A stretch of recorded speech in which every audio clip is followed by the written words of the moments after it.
Okay, guys, let's start. Thanks so much, everyone, for being here. And thanks to our partner, Photo Wings, for making these kinds of beautiful talks possible.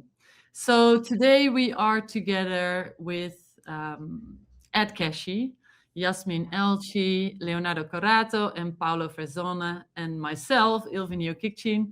And usually in these talks, I am the host, but now I'm actually kind of a little bit the host, but mostly I am part of this project as well. Let me first introduce briefly what this project is about and how it started. So I don't know how many years ago, Ed, how many years ago? 2 years ago? Boy, like 3 years ago, we started talking about this. And 2 years ago, we began to implement it. Yeah. And this is the project 1in6 by 2030. And the project was started together with Sarah Terry, Ed Kashi, and myself. And 1in6 by 2030 is a global collaborative project that brings together a lot of photographers from around the world. Many of you I see now are here. I'm seeing that in the comments. Thanks, guys, for joining. And we are trying to we're making a collaborative project to put a human face to one of the most important statistics of our time, which is the fact that by the year 2030, 1 in 6 people in the world will be over the age of 60. And that is a number that has never happened before. Earth's population is about to become, the oldest that it's ever been. And in the past years, we have been working on different ways of telling stories with photography to show these numbers, and not only in the many ways that it had been done before, very many times sad stories. We also really want to focus on resilience, happiness, and everything that has to do with the world becoming older, or the people in the world becoming older. Let's start with the first slide. And then Ed, I would love it if you can share a bit about the beginning of our project and how we started talking about it, because both of us have worked a lot in the last for me 2 decades, but for you longer, working on stories about older population. And then we asked Sarah Terry to join, and maybe you can start there talking about. Yeah. So thanks, Sylvie, and welcome everyone. I began looking at the issue of aging within the United States 30 years ago, because I saw it as a documentary photographer. I saw it as one of the great themes of my lifetime.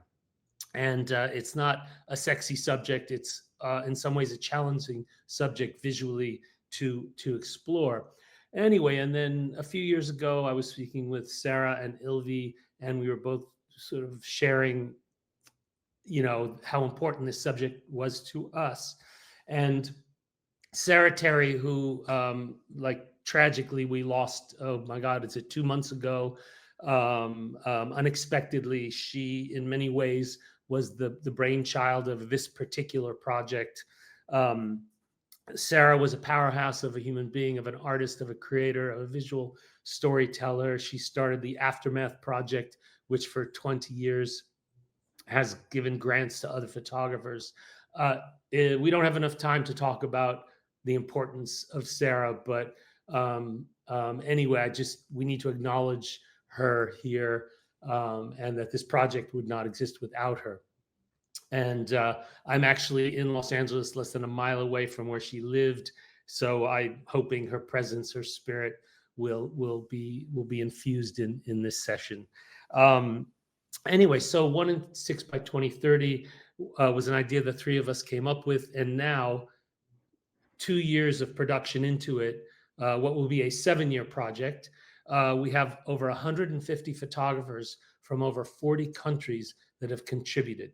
So that's the sort of macro view of this project. But then what we're here to talk about today, the exhibition at Belém in Brazil for COP30 that Leonardo and Yasemin worked with us on, who you'll hear from later. That was a collaboration that was amazing that came about. And I think we've had over 12,000 visitors in less than a month to this exhibition. So these are some images from Sarah's work from our first story prompt, as we call them. Every year we're giving out 2 or 3 story prompts to photographers all over the world. And just to understand that the spirit of this project is that it is democratic, it is global. As I think Sarah pointed out, we're trying to create the new family of man photo album, but through the perspective of an aging human population. And one thing that I learned 30 years ago when I began the project of aging in America was this idea that for various reasons we have this gift of longevity, that not all of us, but many of us are living 20 to 30 years longer than previous generations. And we're trying to look at what does that look like? What does that mean? That besides the health and the different issues that might plague people who live longer, there are all these incredible opportunities. This is Sarah Terry, that's up on the screen now. So anyway, those are the broad dimensions of this project, and we want to share some of the other images that are in the Bellum exhibition, which is called Climate Elders. And this is Sarah's contribution. This is a gentleman in Los Angeles who is planting trees. And the idea behind Climate Elders was that we tasked photographers who participated around the world to find an elder who had been impacted by climate change, photograph them in a situation that reflected the environment or the place in which that change has taken place. And then we asked them a set of questions to respond to. And so that was the basic, those are the parameters of the assignments that we gave out. And can I add one? Yeah, please. Because what I really loved about Sarah when she was photographing this guy, I think somewhere in her backyard, right? It was like really near to her home. She met him by total coincidence. His name is Peter Lucy. He's a 70-year-old resident that started planting trees. And I don't know if you remember, Ed, when after Sarah met him, she said in a call with us, she was so excited. He gave me the best quote ever. And then she said, the quote was, the best time to plant a tree was yesterday, and the next best time is today. So that's what Peter said. And it's part of her story. And she followed him for, quite a while in multiple times. Yeah. And what's really nice that when Yasemin and Leo when they were working on the exhibition for Bellum, which is still up now, by the way, if you are in Brazil, they showed several of her images in the show. I think they will talk about that in their presentation. But yeah, the images you see here are part of that. But I really loved how absolutely thrilled Sarah was, not just to meet the guy, but to hear that quote. She thought it was a good fit. And like Ed said, we asked photographers to ask their protagonist several questions. And the one question is, how did the climate change during your lifetime in this area? And what do you think that leaders in that area should do to change the course of where the climate is going, or where the local impact of the climate change is going? And that really ended up with some very interesting answers. There were several people actually that were very strict towards their governments. They were saying the government should listen more to us. We know because we have been here for 80 years, and they should listen to our voices. This image is from Peru.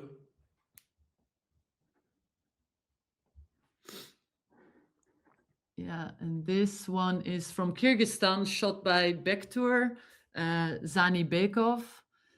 And it was lovely to, together with Sarah and Ed and the three of us, finding photographers in many different countries. And sometimes photographers would come to us, sometimes we would ask them for instance, with Paolo Verzone, who's on our call with us today. He will explain who he photographed in Spain. You photographed 2 people, actually. Yes. Yes. Sorry, and also we were able for this project to get a collaborator, HelpAge, as well as the VII Foundation. But HelpAge contributed to covering some of the expenses of the photographers, and this was an example of where we were able to sort of it's like advocacy work, really, where you find the partners that can help support the field work to get these photographs made and these stories told. And Paolo, what I really liked, because when we asked photographers, we also asked quite a lot from them, I must say. I don't know, Ed, if you agree, but some Yes. travel far. And thank you. Yeah, thanks everyone. Also the people in the chat, the contributing photographers.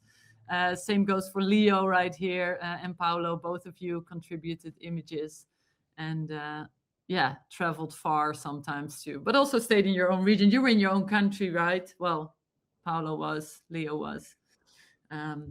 But it's not the easiest project to bring together, because we also want to make sure it's diverse. We want to look at it from different angles, from drought to lots of the images actually that we have, and you can see them on our website, 1in6by2030.com. You will see that there's kind of a division between all the images. One half has too much water, and on the other half of the images, there's the severe drought. It seems like there's not a whole lot in between. Ed, maybe you can talk a bit about the organizing of all of this. How do we, how can people approach us? How do we work with prompts? Yeah. So thanks. So yeah, I mean, please, email us if you're interested in joining. I'm ed@edkashi.com. Very easy to reach, like all freelancers. But basically the design of this project is every year, there's 5 more years left in this project, we will issue 2 to 3 what we're calling story prompts. And then really we're going old school on this. No audio, no video. This is just about photography and text as a way which we believe so strongly in. It's still a great way to tell stories. And so with each story prompt, and again, this is very much based on people volunteering at this point, to contribute their time like we are doing in both photographing and producing the project. And so the idea is that over time we will generate, as I said earlier, this almost family of man, this incredible visual archive. And I think Paolo will talk about this when he has a moment. But this incredible visual archive of humanity at this moment. But again, through the prism of one of the most powerful issues and, in a sense, dynamics that are going on right now. What does it mean when we grow old, en masse? How does it change the politics, the economics? What are the social issues that we will confront? But this project is not predicated on being just looking at all the problems. Yes, we will look at the challenges of an aging population, but we're also trying to really highlight some of the incredible opportunities and the creative and beautiful ways that people are meeting this new challenge, if you like, of growing older and of living longer. And incredibly important element of this is that it's global, and that and in a way, this project for me reflects how photography has changed in the last 10 or 15 years. Where it isn't just the purview of photographers from Western Europe and North America and parts of Asia, that now photographers all over the world are their voices are being heard, their visual styles and approaches can be seen and appreciated. And to me, this is one of the most beautiful developments that I've witnessed in the 45 years I've been working in this field, is that now it's truly a global, it's almost like the lingua franca of humanity, photography is. And we hope this project will contribute and be a part of that and contribute to that language. And Thanks. Ed, if you allow me, I would like to just add that this is a time capsule for scholars of the future. Like when I was taking the picture, I was thinking of a viewer coming from the future, like 200 years ahead, 300 years ahead, that they would have some material, like facts, as you said, the captions, and also the text we collected with interviews of the people involved. It's a very, very powerful time capsule that can be studied for generations ahead. So I was not working on the day, not only on the urgency of the matter. I was working for the future generation, and the things we love the most, me and the farmers, we were speaking about it. And we said, guys, we are doing these pictures that someone in 200 years maybe will look at it and will have a guess of your story, a guess of what is happening. We will never meet them, never. And this is the most fascinating things. It's like we don't know who will collect this message in a bottle, but the message is there. The bottle is very solid, and the data inside the bottle, they are a lot and meaningful. And now I shut up because I start with my Italian thing, so I will shut up. Thank you. No, but no. Your Italian thing, this is really great. It's such a great point. I would argue that even in 50 years, this will have tremendous value. Sure. I don't know about all of you, and both, amongst us and the people out there listening and watching, but, I feel like I got so much of my early education about the world by looking at pictures and reading captions. And yes, we live in a time where we're deluged with motion and sound and AI and all, so much content, but there is still something about the still photograph and words that is almost meditative and deep in what it can teach us, the details it can show us, beyond the quality of the photograph, just as information, almost forensic information. So to Paolo's point, this is a beautiful time capsule. Thank you. I'm going to use that one moving forward. Maybe, I don't know if we have enough time to briefly talk about our protagonist, Ed, but if we do, maybe we should go 2 slides back, Fiona. I'll keep it very brief. If we can go to the guy in the blue shirt. Yeah, there we go. Thank you. This is the protagonist I photographed in the Netherlands. His name is Jaap Schoof. He's an 81-year-old. And when he was only 9 years old, he was one of the survivors of a really bad flood in the south of the Netherlands. This was in 1953. And a lot of people who were, for people who know the Netherlands, a lot of our country is below sea level.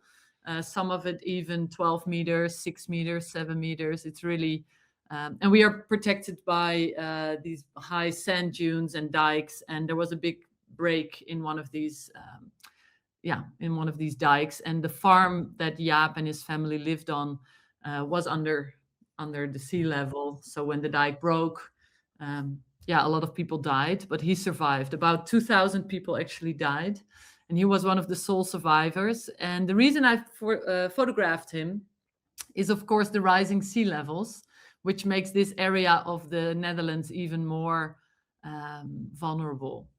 And the current climate change has even made the conditions in that area worse, because the salt water is seeping underneath the dikes.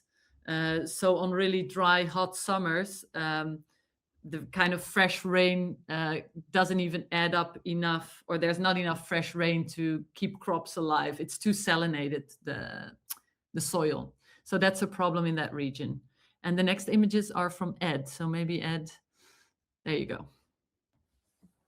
Yes, thank you for that.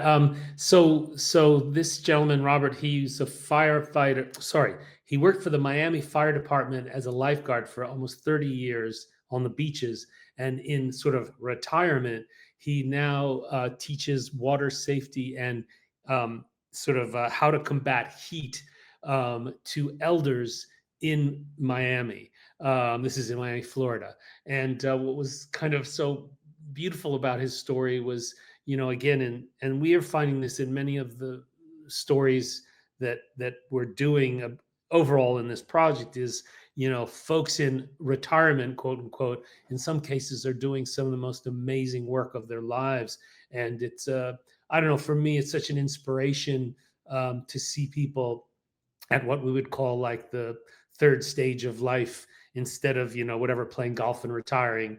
Nothing wrong with that if that's what you want to do. They're staying fully engaged with society, with their own communities, whether it's in politics or in this case, it's like really sort of health safety. So Miami is now experiencing something like over 100 days a year of temperatures over 100 degrees. For those of you who are in the Celsius world, I'm not sure how much that is.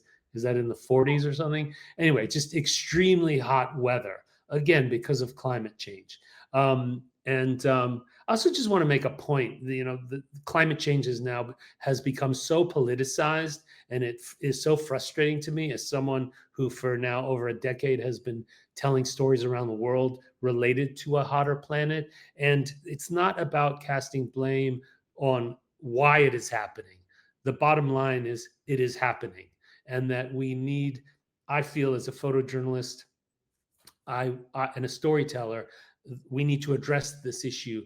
And in this case, it's to show how people are being resilient and are coming up with creative solutions. And so to observe Robert, and just as an aside, it was very sweet. He was with this group of like elderly women, and they were all like joking with him about, oh, maybe I shouldn't tell it. But anyway, it's just it was very beautiful to. No, they were joking about like, hey, Robert, you better like save some energy, or you'll have none left for us later tonight.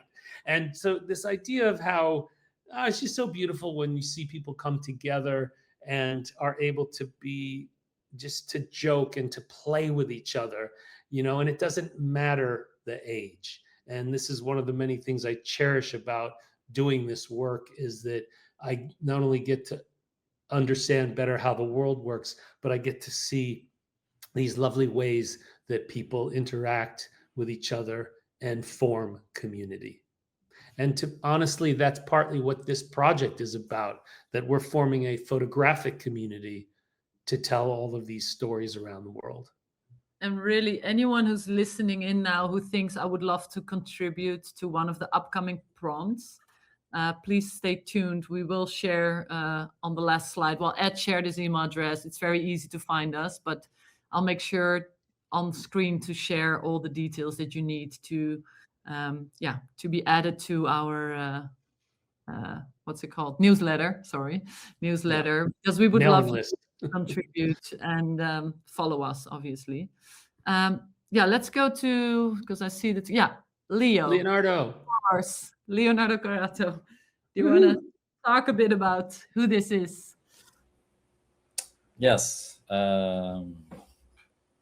This person is Maria das Graças. She lives in Manaus, which is a city. It's the capital of the state of Amazonas. And she lives in, I'm going to say in Portuguese because it makes more sense. I don't know if I would translate it correctly. So she lives in Parque das Tribos.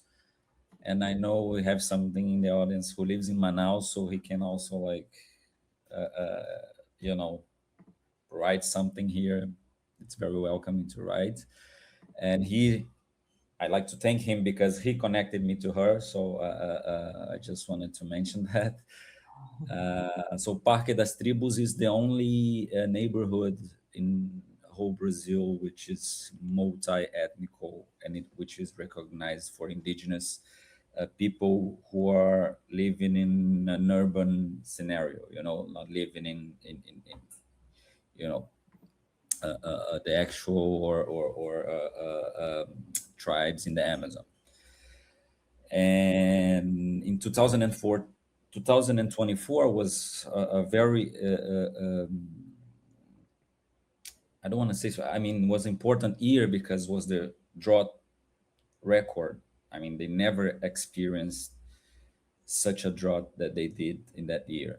So Maria das Graças told us about that, like how much she felt that her life and also her, you know, community people felt about this because I mean, she talked about in a perspective like how much not only water matters, but like the flow of the water matters, right? Like it's a different whole perspective about the thing, and we can, and of course she talked about you know on fishing and of course water that I use to clean, you know, dishes and you know, but also water in the and on another spectrum, like water that I can't even like move. I can't visit my sister that she lives in another area. So like, and I had to wait for like what 3 or 4 months.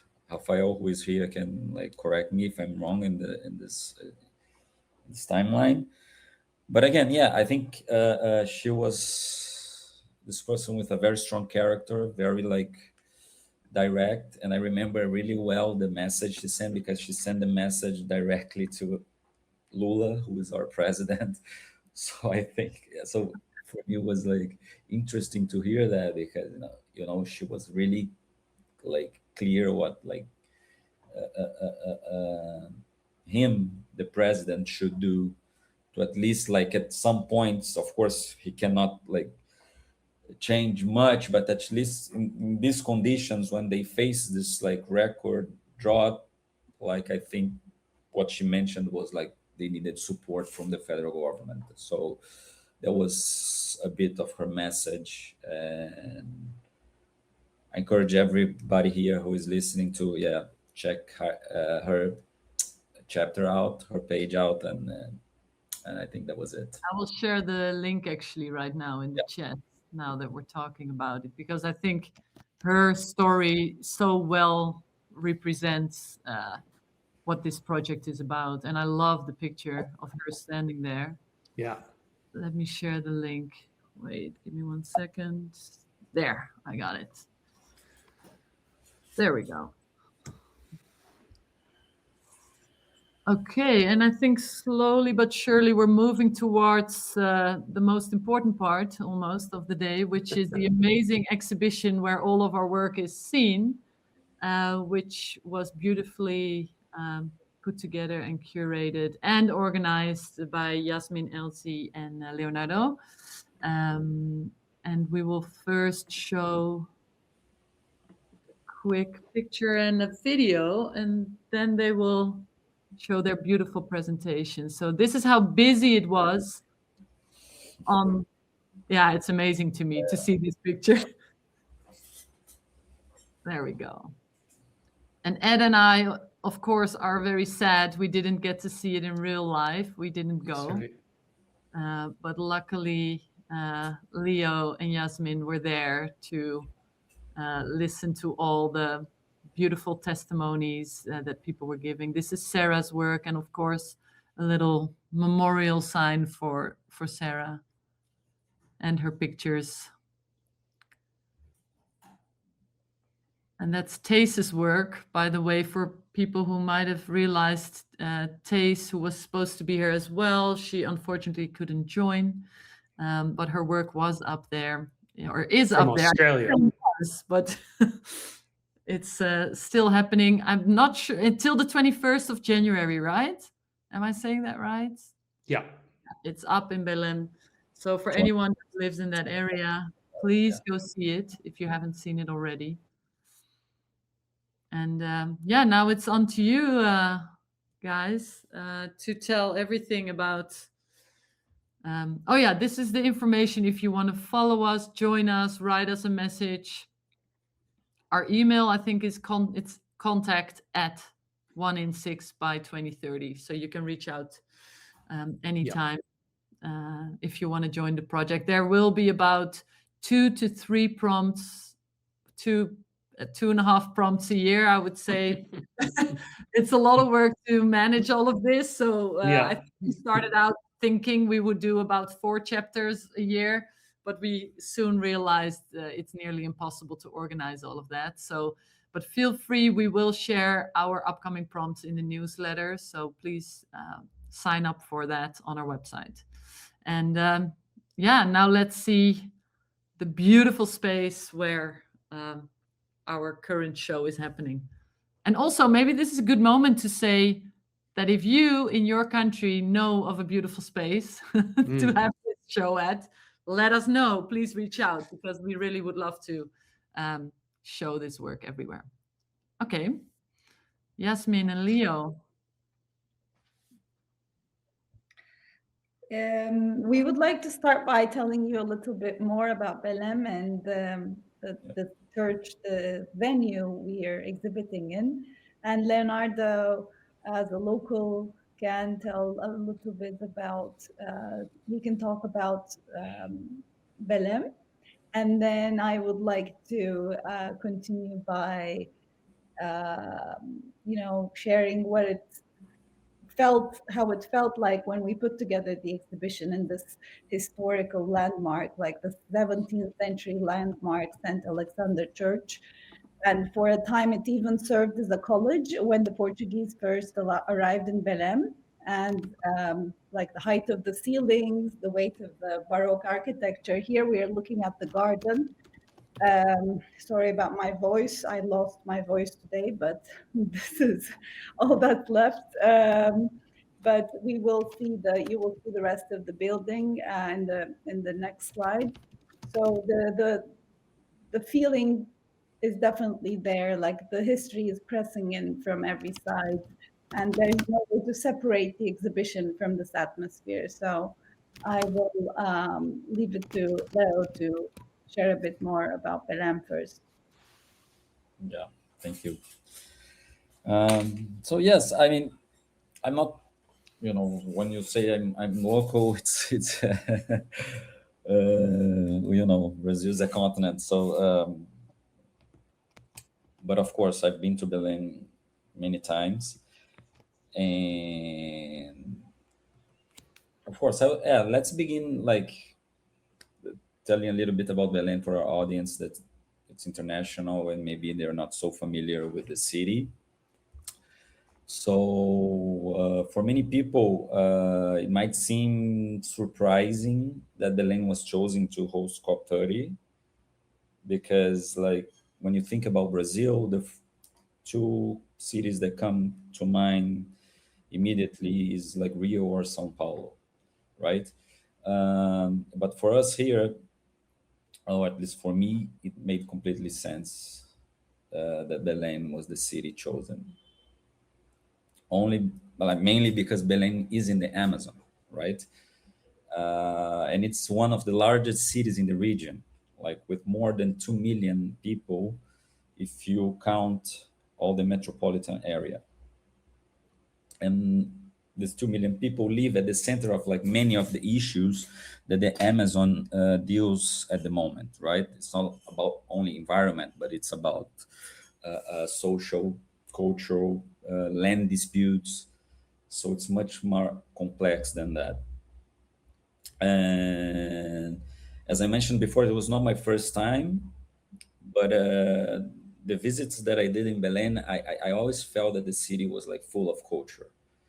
And I'm risking here to say that, that in all the capitals, state capitals that I visit in Brazil, I think Belém has the most, or has the highest numbers of museums and cultural centers, or even places there are exhibiting all kinds of art. So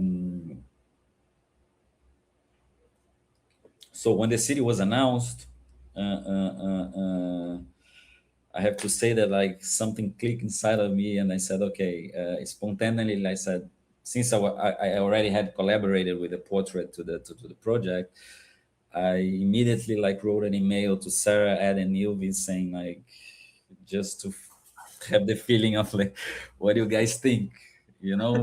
think I'm being crazy, in that, but was actually the opposite. I remember truly, like, you guys replying right away, saying like, yeah, if we find a place, let's go for it. So Yep. okay, Sure. and then But that's what. But that's Extremely happy. Leo. But that's one of the beautiful things about projects like this, where this is a grassroots effort, and we're always looking for opportunities and ways to create work, to share work, to disseminate it out. And your contribution has been, well, this could have never happened without you. So thank you so much. Anyway, please continue. well, and then I felt I feel like happy for like 10 seconds, and then I thought, okay, now, okay, I got this huge responsibility on my side to find a place. But anyway, and the thing was, okay, so now was a matter of like finding the right person to talk to, or at least because I knew that we were dealing with something powerful, and I knew that would be perfect fit for being exhibited during COP, right? Like, you guys like explain everything at the beginning. So anyway, things were a bit cloudy here. Like, we didn't know who to reach out to. Like, I remember our first conversations during Zoom. Like, should we reach out to UN, someone from UN, or maybe I don't know, try to find another way. And I knew, now being a local, that that the federal government would be involved in some way. So I reached out to some friends who lives in Brasilia, which is the capital of Brazil. And then I finally got an information and a contact that every cultural programming was going to be done by the Pará government, right? Like the municipality, or the Sorry? local, like the local municipality, Yes. the province, or Yes, we have the municipality and we have the state here in Brazil. We have two different things. And so Belém being a capital, it has both administrations. So it would be done by the state government. So I finally got the Secretary of Culture email and phone number, and I wrote her a message like, okay, not expecting to get a response very quickly, but no, it was quite the opposite. She replied. I presented her the project. She loved it. She scheduled like a Zoom call. We did a really quick Zoom call, and in 5 minutes in the Zoom call, she was like, okay, I love the project. Why don't you come here to Belém, and we welcome you to visit the places we have this available, like do this technical visitation to all the museums we have available. So I'm like, yes, why not? Let me just check out with the team if we have, how to, go there. Anyway, I just wanted to, give this a little bit of context of Belém, how it worked, how I built this kind of relationship, this network, these connections with federal government. And before I go on, I think Yasemin could add what she think, her personal view of Belém and the place we're exhibiting. And her brilliant curation. Yes. Thank you. The venue is really important. It's at the historical center. It's a very popular area, and so and it has a very heavy history of colonization. So 17th century venue, 17th century building, and climate crisis is another narrative of colonization. It's how humans dominate and distance themselves from nature. So this creates a powerful echo in this venue. It's as if the building itself is part of the dialogue. And so as you see in the images from the beginning, we wanted to show several life-size portraits, but the decision took on new significance in the setting. And these figures, they don't just face the audience, they stand within a site that's marked by centuries of layered histories, and they interrupt that history, they question it, and they blend into it. And in this way, the work as a whole becomes a gesture of confronting the past and bringing forward human stories, real experiences that are so often lost beneath the larger sweep of historical narratives. And in this church, we were able to rise back. Everything, all the stories are back to the surface now. So I think this the venue was the perfect fit for this project during COP. Yeah, it brought it beautifully together. But then, Yasemin, you had this beautiful idea with the comment. Please talk about that. Yeah, so we explored, discussed different ways of storytelling. There's a lot of material in this project, and for me, I wanted visitors to be curious enough to explore the exhibition more than once. It's very important for me in every exhibition that the audience is engaged and they spend time. And if they come back, they do another tour, that's a good sign. And the audience has been very, very engaged in this exhibition during my few days there, and that was a beautiful gift. We wanted visitors to enter from different angles, and we experimented with different photographic layouts and integrated QR codes in Portuguese and English, selected the powerful quotes like Sarah's quote, Peter Lucy's quote we heard in the beginning, and they were presented as a part of the show. And we wanted people to explore different routes indoors and outdoors in the exhibition. So because we have this huge library of wisdom from climate elders, and they make visible the shared stories, the shared needs and challenges, and they offer possible solutions that connect different regions and experiences. We also have a map in the exhibition showing where each story is from. And it was also very important for us to feel for the storytelling. So this slide actually is showing what I wanted to talk about is we wanted the storytelling to feel open and inviting. So we created the space for visitors to join the conversations themselves. This is called the Climate Pledges Corner. And people write down their climate pledges, like small or big steps they want to take towards a greener future. It can be a very small thing, like whatever is practical, like I will not use plastic bags anymore, or I will use my bike more, like anything, because we have visitors from all ages and all backgrounds and many nationalities, especially during COP. So we wanted also the children to be engaged, the teenagers, the elderly, everybody to be engaged here. So they could write their climate pledges, hang it here in any language they wish. Some people drew pictures, and the museum is collecting these notes for us. This is actually the cultural secretary of Paro that Leonardo is talking about. She came to the exhibition more than once and kept bringing groups of people. We were very grateful for that. And our archive of notes and pledges is growing, and we look forward to sharing all of that with you.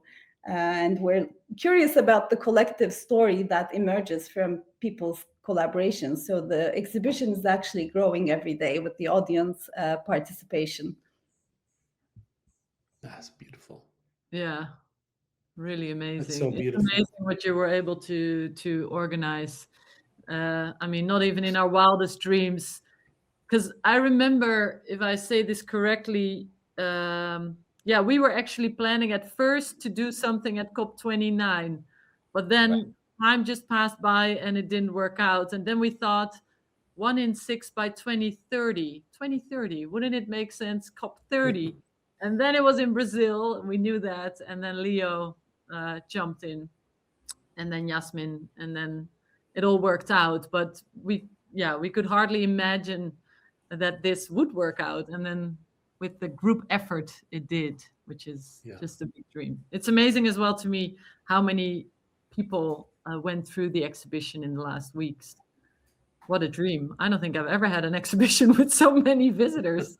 It's insane. It's really insane. It's beautiful. Yeah, like I mentioned, it's really part of the city. I mean, of course, we're expecting visitors from COP who were there for COP, but I think we got much more local people that were really interested, and they are interested in visiting, in experiencing, in accessing what the city has to offer, So I think that was it. And what other audience was for me, and especially being in the Amazon for me, was something that give this feeling of accomplishment also, right? Exactly what we propose in the dialogue. So, and what would be your dream for, like, where to have an exhibition next, or what to do with this exhibition? Do you have any ideas on that, you guys? Yeah, Yasemin, I know. I have many dreams and many dreams and goals. But yeah, maybe I will keep them to myself for now. That's the pledges, it will be a wish tree. But there are many opportunities. I think this is a growing library, like you guys, Ilvy, Ed, and Sarah started this project, and like they said, please participate, share stories. It was an honor, a great pleasure to be a part of this project. But it's all about collective effort. It's really about the group effort. It's a big teamwork. So I think the more support we have, there will be so many opportunities to tell these stories in a different way and meet different audiences. And we are very excited for future opportunities. I just wanted to add that we also created an audio guide for visually impaired visitors. And we were very intentional about presenting the text and the photographs in a way that would be accessible for both elderly visitors and children. So along with sustainability, the diversity and inclusivity was a big part of this project, and we will donate it to the museum after the show ends. Yeah. Thank you. And just, I'd like to add, sorry, Ilvy, but our ultimate goal is to have a major exhibition of this project in 2030. And Yasemin has sort of hinted at, Luxembourg is the host of the original Family of Man exhibition. So maybe there's a nice synergy there, but that's to be discussed. Anyway, sorry, Ilvy. Thank you. Okay, I think it would make sense to move to Paolo Verzone now, who was one of our great photographers who met two people and photographed them in a beautiful way. And Paolo is also someone who, in very beautiful words, can explain what a collaborative project is. So Paolo, I'm going to give the stage to you. Thank you. Thank you so much, Ilvy. One thing, And can I add one thing, please? Anyone who has a question for us, put them in the chat now and in the upcoming 10 minutes, so we can do a Q&A in the end. Okay, Paolo, all yours. I wanted to add something to what you have just said about this beautiful exhibition. It's like I had just an idea now while I was watching that, and I wanted to see that everywhere. No, and this concept of everywhere it's always a random concept, but try to imagine a truck with exhibition which will travel the entire continent, and it will stop small villages, big towns. I think it's doable. It's like you have a track for each continent, and the exhibition can travel in places where you don't expect it. This, I think, it's something we should also focus on, not only, of course, in big cities, but I've seen a lot of engagement, and I will get back to my pictures now, from people we would not expect.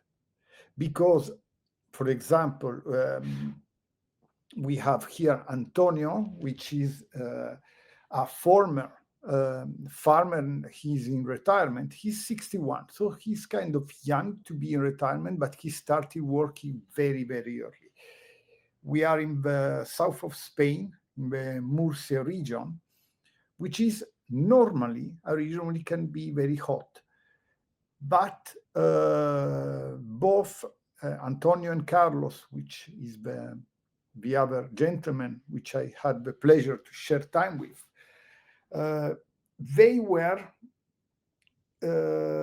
absolutely shocked by the disruptive patterns of the climate over there. They have been used since their childhood to heat. The region of Murcia is very hot. But the picture has been taken in October. October is not a hot month over there, not like summer. And one thing which I loved of both of them is they knew every square meter of this land. They were connected with the land.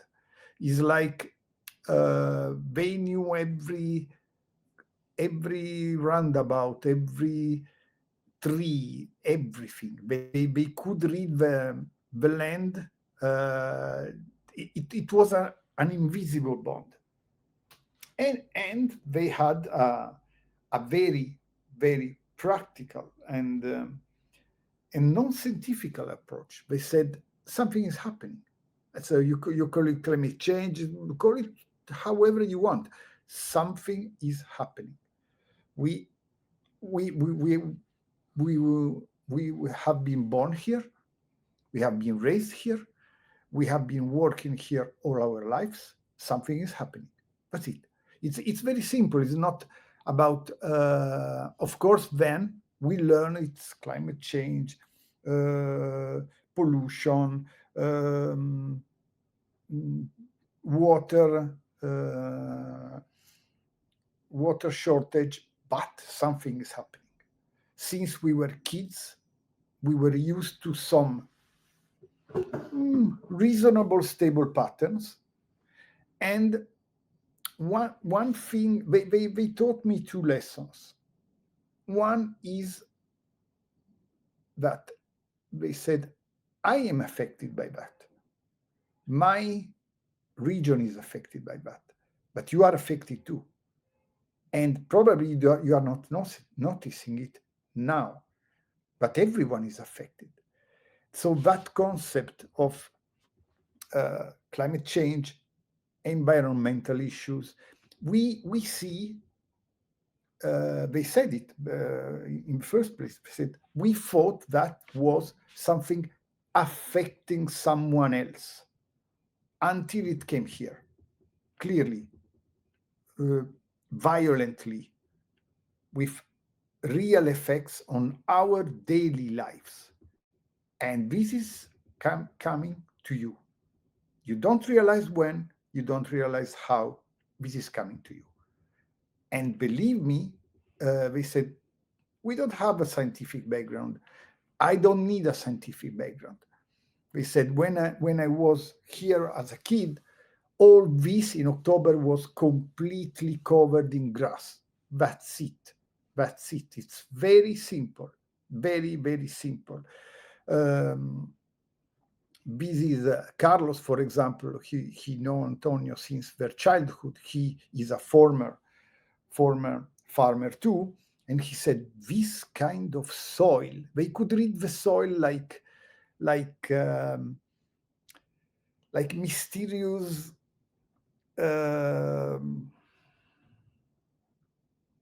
let's say they had a bond which they can tell you the level of humidity in the soil just just taking it by hand. And we said, this level of humidity, this level of this color is not normal. They said, where I'm standing here now, it would have been hundreds of trees. Now they are gone.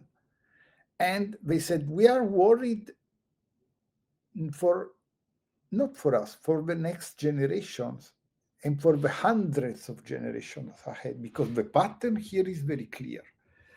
And they said the solution is get back to a slower pace in a very philosophical way. They were two of the most interesting and skilled philosophers I met in the last 3 years, because they were saying things which were very clear. We have to slow the pace. We are destroying the land, we are destroying the ground, we are destroying each other, and it's because of this race. Like, we have to produce more, plus the climate. We have to give it a stop, to try to understand, to get data, and to start taking a slower pace in our life. They said the ground cannot regenerate at this speed.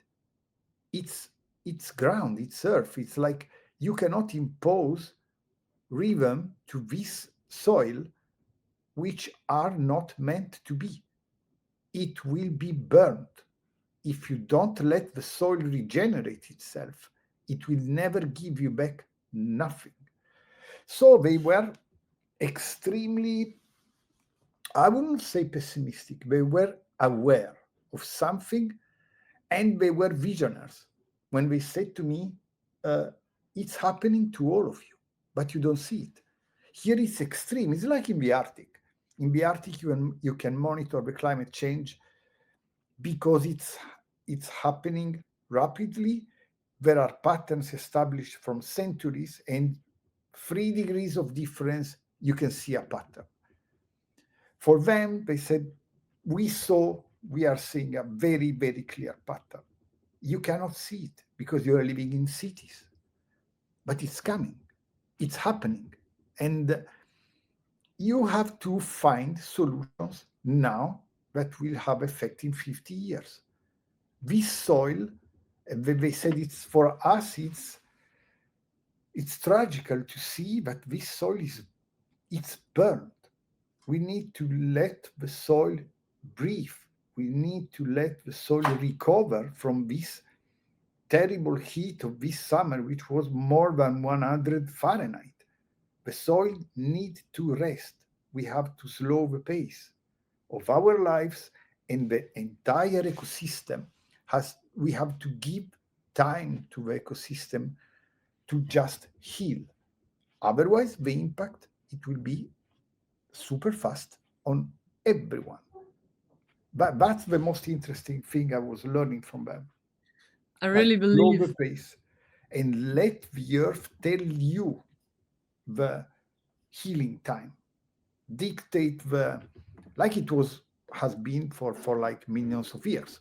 We are just the last species which is around, Homo sapiens. It's like we are just the last one arrived here, and we have capabilities of disrupting an entire ecosystem.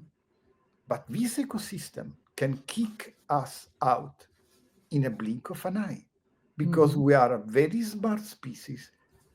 We think we have a very limitless power on resources, but planet Earth has been here since far long. We are the last who has come. We are very young as a species. It's a miracle we are here by some chemical reaction of the universe. The dinosaurs just disappeared after millions of years, just for one meteorite plus one ice age. So we have to be careful. We are just the last one arrived. We think we can manage, we can control. We cannot. We cannot. The Earth is much more intelligent than us. It has kicked out other species very quickly. Quickly, I mean 10,000 years. Let's be careful. And all that said by two farmers who said, we don't know nothing about science. We just have evidence. My hands can feel a different soil. My child, the child in me who was running here on the grass and just picking all the fruits in the trees, doesn't recognize the place. This is what is happening. And they said, it's happening in your city too, but you don't see it. So be careful with this fast pace.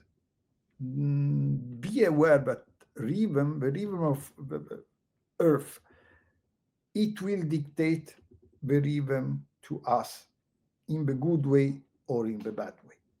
That's it.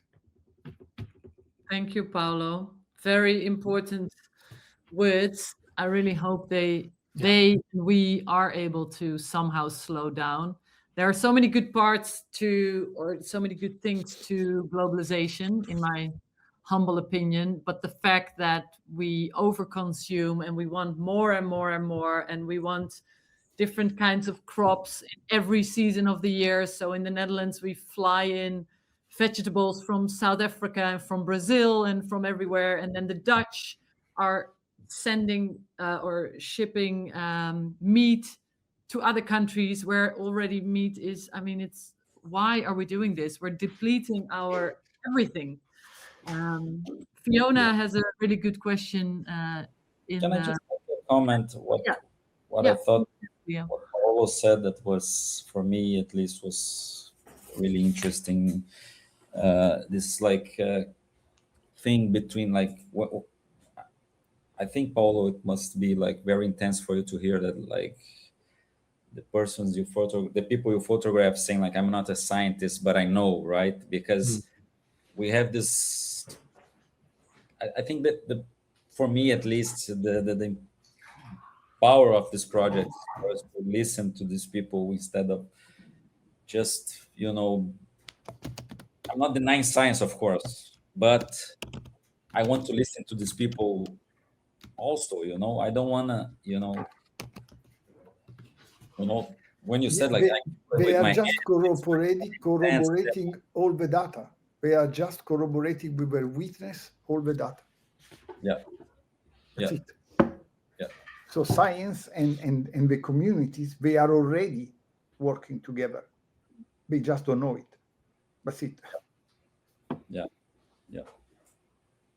There's a question to all the photographers, Ilvy, Ed, Leo, from Fiona. Have you witnessed or discussed solutions with climate elders through this project? And do you feel more optimistic that we can find solutions in time? I'm going to just answer the last part, and I hope you guys can chime in. But I remember when Sarah, Ed, and I were talking about the project that we, in general, for the 1in6 by 2030 project, we want to keep the stories optimistic, also real, not just super happy projects, but optimistic in a sense. And I remember when the first climate elder stories came in and I was uploading the stories and reading them and putting them on the website, I thought, wow, a lot of them are not very optimistic. What do we do with this? It's reality, and we also want to show reality. But showing the solutions, to me, were the most optimistic thing, because a lot of our climate elders, and you can check all of them out on our website, when we asked them, what do you think your local government or that your government should do? Some of them came up with really great, sometimes small solutions that could have a big impact. So that to me was optimistic. But when it comes to climate in general, I'm not a super optimistic person. So maybe, Leo or Ed or Paolo, you can talk about that. I am optimistic for one reason. because we have to find a solution. We have to. It's not something, oh, maybe I'm pessimistic, so it will happen. We can stop the process at here and see the results in 50 years. We don't have the privilege to be pessimistic. We don't have. We have to be optimistic. We have to find a solution. It's mandatory. It's not even a question. It's like we have to find all the possible solutions. And we have to believe that it can work. Just that's it. That's it for me. Well, I think thank you for that, Paolo, and it was beautiful what you conveyed to us from what you learned from your subjects. But it feels to me like so many of the solutions that are being suggested or the great ideas are on a sort of grassroots, local, granular level, but unfortunately, we're dealing with this sort of hyper-capitalistic growth kind of mentality, certainly from the United States. So I believe, though, I just wish we could move the conversation on climate change away from, it's bad for business, and see it for what it really is an amazing opportunity to not only improve, our place on Earth and not damage the Earth as much, but also create jobs and create economic opportunity. And until or unless we are able to make that change in our political conversations, then I'm deeply worried about the future.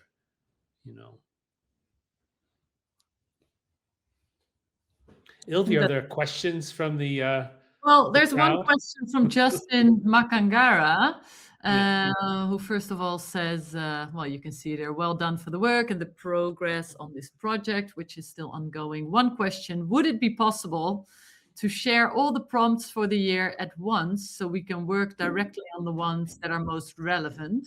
I actually really love this idea, and I think we can do this. Just to give you a little bit of an idea how we come up with prompts, it's kind of a natural thing. So if anyone is listening and thinking, oh, I know a good new topic for 1 in 6, please reach out. We'd love to hear from you. But the way it goes is that we either read something somewhere and it inspires us to think of a new prompt, or we're chatting amongst ourselves and we think, oh, maybe that could be a good story. So far they have kind of been coming one at a time, but yeah, to make the lives of our contributing photographers a bit easier, I think this would actually make a lot of sense. So Ed, we need to start thinking ahead. Yes, duly noted. Yes, yeah. So yes, that's a yes. And then Justin also said, also some prompts in certain contexts in our regions remain superficial, which does not allow us to address topics with solid evidence. I'm not really sure. I can imagine what you mean by this. I'm not entirely sure, but I'm thinking that some of the topics we pick might not be suitable in each country. We, of course, are trying to pick subjects that are, but maybe we should even focus more on that, Ed. Yeah, well, and I think that to great comments, and please, folks who are listening, send us ideas for prompts. We're totally open. But one of the other kind of the balancing act we're trying to achieve is like I'm constantly seeing topics I think would be great that I'm seeing in the United States, but then I'll realize that's not going to translate, throughout the world. So we're trying to find that balancing act.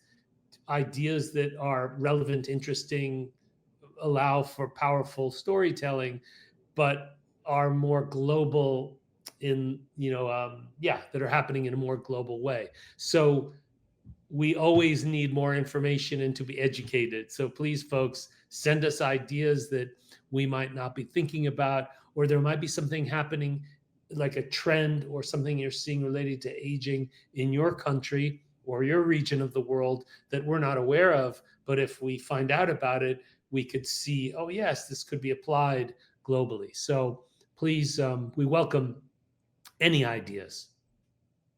Thank you. And then there's a comment, I think a comment and a question from Thomas, who, by the way, also had a beautiful picture in our exhibition and is part of the project as a contributing photographer. And he says, having a government in Germany that just decided to postpone the transfer to electric cars, for example, one can easily feel depressed. But isn't it meeting those people that make us hope again for the future, because they are the ones that know and speak out? Isn't this driver for all of us photographers to pick up the cameras and show more of this? How do you all feel about this? I totally agree. I think when it comes to not only to the climate change stories that we were making for Climate Elders, but for me in general, the stories about aging, with the, I think, 5 stories I worked on, it is these optimistic people that know, like with Paolo's 2 protagonists, that know from a local level what's going on in their region. I think that's what has made me most optimistic in this whole project, just to hear their, the stories of people that really know. I don't think we necessarily we need science. I love science and it's very important, but to hear the personal stories, of course, as a photographer, that's kind of what drives my work. Yeah. And it's super important. Sorry. No, Paolo, go ahead. I said just it's super important to continue documenting, gather information, and just continue being witnesses. Continue to gather data, images, and this is something which is the most important thing. Is like provide for everyone, present and future, all the information that they can read, they can act. If one day someone with a vision would come in charge, they can act even fast if we continue without stopping to continue to provide data, information, images, and relevant documentation. Thank you. There's a question coming in from Jan Good, who's also one of our contributing photographers. And I think, looking at the time, this will be the last question we can answer. And he says, I was wondering if it would be possible to extend the Crossing Generations submission deadline, which is currently due December 31st. Yes, which is correct. So that prompt, for people who don't know, it's currently already on our website, the images that have come in. And it's a prompt about intergenerational programs that have young people and older people meet. And yes, you're right, it's open till December 31st. I wouldn't mind extending it a bit longer. We already extended it, but we love the stories that are coming in, and we would love to see many more stories coming in. So if you know, Ed, I hope I'm not speaking, but I would guess if we extend it by 3 months, right, should be fine. Absolutely. It's such an important topic. And interestingly and surprisingly, it's been one that's been harder for people to find stories about, yes, which is surprising. Maybe it reflects the lack of intergenerational, the mix in our societies that is happening, Yeah. It shows the lack of it, I guess. Yeah, because it's easy, but apparently Jan does know a good program, so please feel free. We'll extend the deadline for it. Absolutely. Especially for you. There we go. Okay, guys, I think this has brought us to the end of this lovely talk. It was very special for us to be able to share these stories with you, in Sarah's memory and honor as well, because she has been one of the best. What would I call it, Ed? I mean, she's, of course, such an inspiration, but for this specific Climate Elders prompt, she has been a monumental force of power moving this forward with so much enthusiasm and so much creativity. And we're trying to kind of take that role over. Luckily, Julie Winoker, Ed Kashi's wife, stepped in to what's the word, Ed? To help fill in, replace. Yeah, Sarah's You can't replace Sarah, though. Exactly, she's irreplaceable, but we're very happy that Julie is helping out. Yeah. I really want to thank Yasemin, Leo, and Paolo for being here. Thank you. Thank you. Thank you. And for being I love this project. So easy to be here. Thanks. And thanks for all the hard work that went into making this beautiful exhibition in Belém. And please reach out. Anyone who knows a nice prompt, who wants to join, who wants to take pictures for this project, who wants to visit the show in Belém, you know where to find us. And thanks so much also for the supporters of the project, the VII Foundation, of course, and HelpAge, who worked alongside us working on Climate Elders. Yeah. And thank you, Ilvy. Thank you, Ilvy. Thanks, everyone. Thank you. Ciao. Ciao, bye. Ciao.